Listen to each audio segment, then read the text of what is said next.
नमस्कार, मैं दीक्षा। स्वागत है आपका हमारे ऐसी न्यूज़ चैनल में। आज हम पहुंचे हैं रायसेन के एक छोटे से गांव उमरझिर में। यहां पर संत रामपाल जी महाराज के सानिध्य में एक दिवसीय विशाल सत्संग जो कि जिला स्तर का सत्संग है, जहां पर हजारों की संख्या में जो श्रद्धालु हैं वो सत्संग सुनने के लिए आए हुए हैं। अभी हम चलेंगे, जो श्रद्धालु हैं उनसे उनके विचार जानेंगे। यहाँ पर जो सत्संग कार्यक्रम चल रहा है वो भी जानेंगे कि आज उन्हें सत्संग में क्या बताया गया, क्या उन्हें जानकारी दी गई। आप मेरे पीछे देखेंगे बहुत सारे वाहन यहाँ पर खड़े हुए हैं। जगह जगह पर वाहन के पार्किंग व्यवस्था की गई है, कुछ आप यहाँ पर देखेंगे। और अभी हम थोड़े से आगे बढ़ेंगे तो आप देखेंगे पीछे जो बाइक है उनकी व्यवस्था की गई है। मेरे पीछे आप देख पाएंगे यहाँ जो 4 व्हीलर्स हैं उनके खड़े होने की व्यवस्था की गई है। यहाँ पर आप देख पाएंगे कई सारी कार हैं, कुछ वैन हैं, कुछ पिकअप्स के थ्रू कई सारे लोग यहाँ पर सत्संग कार्यक्रम सुनने के लिए आए हुए हैं। तो आप इनसे भी अंदाज़ा लगा सकते हैं कि कितने सारे लोग संत रामपाल जी का सत्संग ऐसी सर्दी में भी सुनने के लिए आते हैं। अब चलेंगे सत्संग पंडाल में और वहाँ पर देखेंगे कि कितने लोग यहाँ पर सत्संग कार्यक्रम सुनने के लिए आए हुए हैं। दर्शकों, अभी हम सत्संग पंडाल में पहुंच चुके हैं। आप मेरे पीछे देख सकते हैं कितने अच्छे तरीके से जो श्रद्धालु हैं वो बैठ करके सत्संग कार्यक्रम सुनते हैं। आप देखेंगे यहाँ पर बाउंड्री बना दी गई है। एक तरफ आप देखेंगे यहाँ जो बहनें होती हैं, महिलाएं हैं, उनके बैठने की व्यवस्था की गई है। और दूसरी तरफ आप देखेंगे यह मतलब पुरुष वर्ग है, उसके बैठने की यहाँ पर व्यवस्था की गई है। और सभी शांति पूर्वक बैठकर संत रामपाल जी महाराज जी का सत्संग कार्यक्रम यहाँ पर सुन रहे हैं। दर्शकों, यहाँ पर ये प्रणाम स्थल बनाया गया है। यहाँ जो भक्त होते हैं उनके प्रणाम करने की व्यवस्था की गई। आप देखेंगे कितने अच्छे तरीके से इसको डेकोरेट किया गया है। कबीर जी के फोटो लगाए गए हैं, साथ में संत रामपाल जी महाराज जी का स्वरूप यहाँ पर लगाए हैं।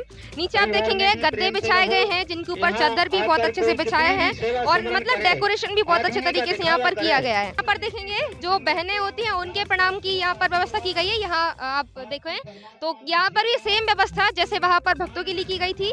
कबीर जी का फोटो लगाया गया है, बीच में संत रामपाल जी और कबीर जी का स्वरूप यहाँ पर लगाया गया है। प्रणाम स्थल के लिए यहाँ संत रामपाल जी महाराज जी की चरण पादुकाओं को भी रखा गया है। तो बहुत अच्छे तरीके से जिले के हिसाब से यहाँ पर पूरी व्यवस्थाओं को बनाया गया है। यहाँ पर पुस्तकों का स्टॉल लगाया गया है, कई सारी पुस्तकें यहाँ पर रखी हैं और कुछ सेवादार भी यहाँ पर बैठे हैं जिनकी यहाँ पर सेवा है। और आगे ये जो कमरा टाइप बनाया गया है, यहाँ पर कुछ भगत लोग बैठे हुए हैं, कोई चर्चा उनकी चल रही है। थोड़ा उनसे भी उनके विचार जानेंगे। सदग्रंथ उनके पास रखे हुए हैं, वो क्या इनको समझाना चाह रहे हैं। साहिब जी। सर, क्या नाम है आपका? शिव कुमार दास। सर, कहाँ से हैं आप? यही सिलवानी तहसील। सर, क्या कर रहे हैं आप? ये इतनी सारी पुस्तकें रखी हैं अपने सामने। यहाँ पे सदग्रंथ हैं, ये गुरुजी के ज्ञान जो गुरुजी ने हम लोगों को ज्ञान बताया हुआ है। तो हमारे भाई बंधु आए हुए हैं जो जैसे कि इनने नाम दीक्षा नहीं दी रखी है, तो गुरुजी का उन लोगों को ज्ञान समझा रहे हैं गुरुजी की दया से। अच्छा, तो सर ये तो रामचरितमानस है, मतलब श्री राम जी के बारे में बताया जा रहा है, लेकिन संत रामपाल जी तो कबीर जी को भगवान बताते हैं, तो इसमें आप क्या दिखा रहे हैं? इन्हीं सदग्रंथों में जो गुरुजी बताते हैं ना, इन्हीं सदग्रंथों में लिखा हुआ है। सब सदग्रंथों का जो ज्ञान है वही हमारे गुरुजी बताते हैं। हाँ, ऐसा नहीं हमारे गुरुजी का ज्ञान कोई अलग नहीं। हमारे गुरुजी का 4 वेद 6 7 18 पुराण से गुरुजी ज्ञान देते हैं। धन्यवाद जी। अपने हिसाब से ही कबीर जी को भगवान नहीं बताते हैं, जबकि हमारे जो सदग्रंथ हैं उन्हीं के अंदर ही ये प्रमाण है कि कबीर साहब जी भगवान है। तो चलिए आगे बढ़ेंगे और भी लोगों के विचार जानेंगे, उन्हें संत रामपाल जी से क्या फायदा मिलता है, क्यों वो लोग संत रामपाल जी से जुड़ते हैं। दर्शकों, यहाँ पर आप देखेंगे चाय बनाई जा रही है इतना बड़े गंजे के अंदर।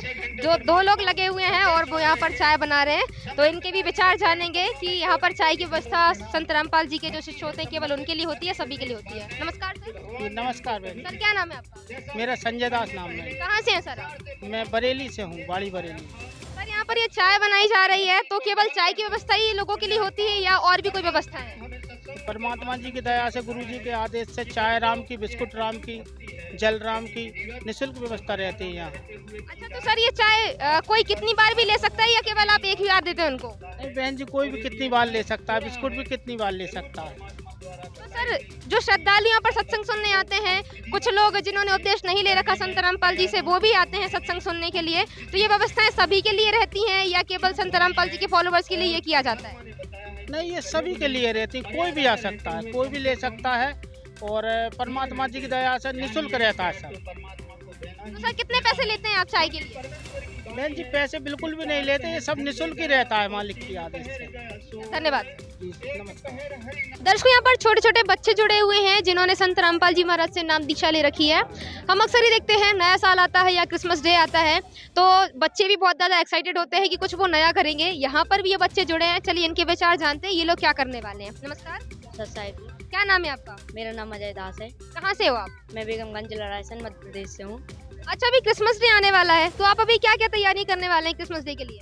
अभी क्रिसमस आने वाला है तो हम लोग को ऐसे कुछ तैयारी नहीं करने वाले, लेकिन मेरी स्कूल में वो तैयारी चल रही है। मेरे कुछ फ्रेंड्स हैं वो मतलब सेंटा क्लॉज बनने में लगे हैं और कोई गिफ्ट लाने में, लेकिन हम लोग ऐसा कुछ नहीं करने वाले क्योंकि हमारे गुरुजी ने मना किया है।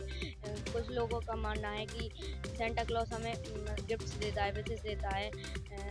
मतलब विशेष तो हमारे संत रामपाल जी महाराज गुरुजी ही देते हैं, वो सत्य भक्ति बताते हैं। तो दर्शकों, अभी आपने सुना, छोटे छोटे बच्चे हैं लेकिन ज्ञान अपार है संत रामपाल जी महाराज का। उन्हें आप कितनी ही लालसा दे दो लेकिन फिर भी वो अडिग हैं कि हम संत रामपाल जी महाराज के वचनों का पूरी तरीके से पालन करेंगे। तो ये जो दृढ़ता देखी जाती है संत रामपाल जी के शिष्यों में, उन्हें कोई भी लालच दे दिया जाए, कितनी पैसों का लालच दिया जाए, लेकिन वो कभी भी अपने गुरु संत रामपाल जी द्वारा बताए गए नियमों का कभी भी उल्लंघन नहीं करते हैं।